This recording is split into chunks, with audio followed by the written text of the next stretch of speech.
Dinala ko yung paborito mong pagkain, kaya kumain ka, ha? Mami, hindi pagkain yung kailangan ko. Alam mo yan. Kaya nga ako gumagawa ng paraan, di ba?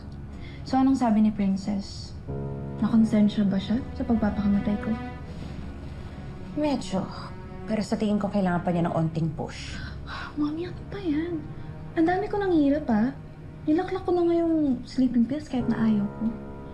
Ikaw ang gumawa ng plano na yan. Nag-aalala ako sa'yo, pero pinilit mo talaga. Success naman, diba? Natawagan pa si Grandma.